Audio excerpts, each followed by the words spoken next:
Good afternoon. We're here with Father Patrick Daly, the General Secretary of the Commission of the Bishops' Conferences of the European Community, and we would like to ask you a few questions. Certainly. Our first question is, how would you define cultural diplomacy? Diplomacy is the building up of relations, developing mutual understanding between people who are different, or who have different interests, between nation states, for example, or who have disagreements, or who are trying to achieve something in common. So if we define diplomacy as that, then I would say that cultural diplomacy is an exchange as well as a sharing of our common culture, but also celebrating difference.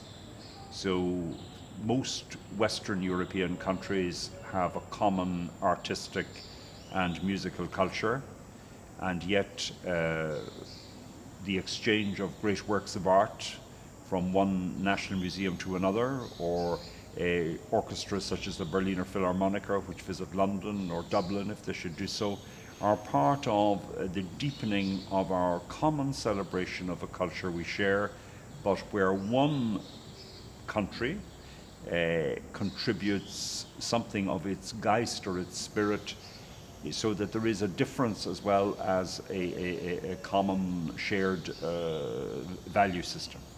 So that's the way I see it in just very vague terms. That's how I would understand it, yep. That wasn't vague at all. That was wonderful. Good, I'm glad. Can you give us an example, because we're here talking about interfaith dialogue, can Yes. you give us an example of interfaith dialogue that maybe in your work or your experiences? Yeah.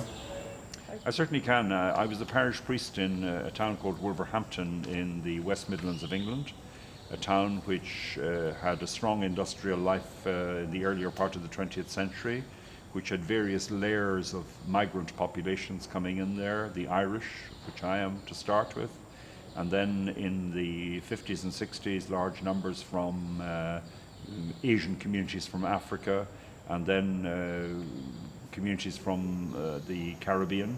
And then in latter years, particularly around the year 2000, large numbers of asylum seekers, Kurds from Afghanistan or from Iran, were brought into the city for a whole variety of reasons we needn't go into. So you were dealing there with a multicultural environment. Many of them were young. Many were Islamic. We had a large section of Greek students, for example, at the university. And the dominant culture is, of course, English and Anglican. The Catholic community is fairly strong for historical reasons, again, disproportionately strong in Wolverhampton. And I would say there's a great deal of social harmony in a city which has to cope with big problems such as unemployment, crime, a drugs culture, and above all, a city very harshly affected by globalization. And so in all of those things, the community had to come together, and the obvious place was for the religious communities to somehow establish at least a dialogue, to talk to one another, to understand one another, and to see was there any common social project, such as urban renewal, such as, for example, protection of vulnerable people, such as assisting the police in controlling crime, that we could do together, and we did. So that's my experience really of interreligious dialogue. So it wasn't about theology. I think that's more difficult. It wasn't about even about our cultures, because again, for reasons which I outlined in my presentation to the Assembly, again, I think that is more difficult and problematic. But certainly on a practical level, we do have a common humanity. We have common interests to defend, the well-being of our families, the security of our property, etc. And so you can bring people together for that reason. And in England, it has to be said that one of the things which we commonly own and which is highly intercultural is the national health system. Great. Okay. Thank you. In Northern Ireland in particular, there are still issues between Protestants and Catholics and a lot of unresolved issues there. Absolutely. So what do you think can be done there to promote interfaith dialogue? Well, yes, I mean, I have a particular view of Northern Ireland which perhaps is not relevant in this context. I would say that the same principles which I outlined in the presentation, namely that we listen to and hear one another's stories with a sympathetic ear, And that is precisely, I think, the problem in the 6 counties of my country, that both communities tell their story in pageant, in the marching season, in their very, very visceral attachment to symbols such as flags and wall paint murals on the wall, and there's a provocative element to the cultural expression as well. It's not a peace-seeking transmission of the cultural story. Unfortunately, it's a provocative one.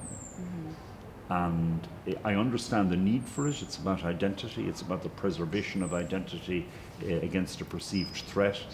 But it certainly is not something which helps dialogue.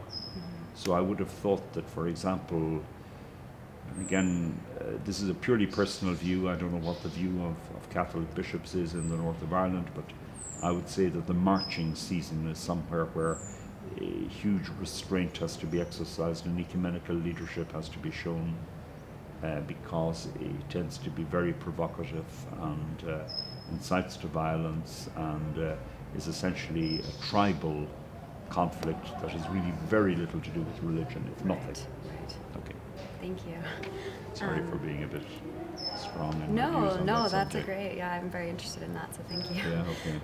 We've heard a lot this week about political leaders instrumentalizing religion for political gain.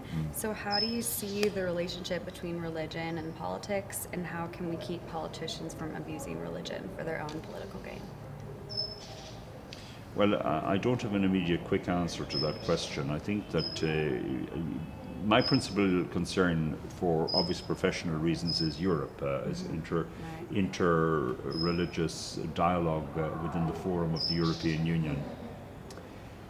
And I would say that if there is an ideological conflict, it is between what is perceived as religious belief and its secular opposite.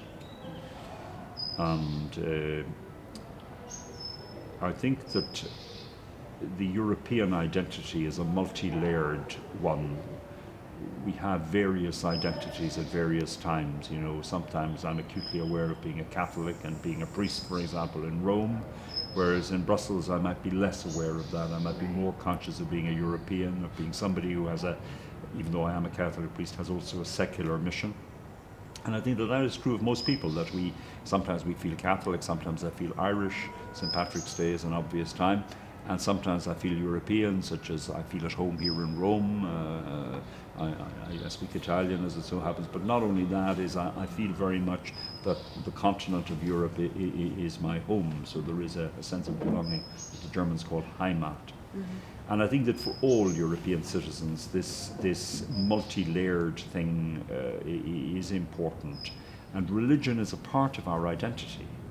Sometimes when we're at church on Sunday, or when we're talking about values, or when we're talking about culture or an art gallery, we're more conscious of being Catholic or Christian than maybe when we're involved in economics or in business or out in a restaurant. So I would say that the religious element to the complex identity has to be included, but it to be included as an enrichment, as an added value, as something which is essential to many human beings, but is something positive. You know, I'm happy about being a Catholic. I'm proud of being a Catholic. I'm not shoving it down your throat necessarily, but I'm happy to be a Catholic, and as a result of my Catholic convictions and identity, I am also happy to be a European, and the two things are to be complementary, and I would hope that they enrich one another. Okay. Is that an answer to the question? Okay. Definitely. Yeah, great. Yeah. Yeah. Thank you so much. Thank you so much. Well, thank you so much for your time. Not at all. My pleasure. Yeah. It's been a pleasure and privilege to have you here today. Thank you very much indeed, and I hope that what I've shared with you has enriched your own understanding of the intercultural dialogue.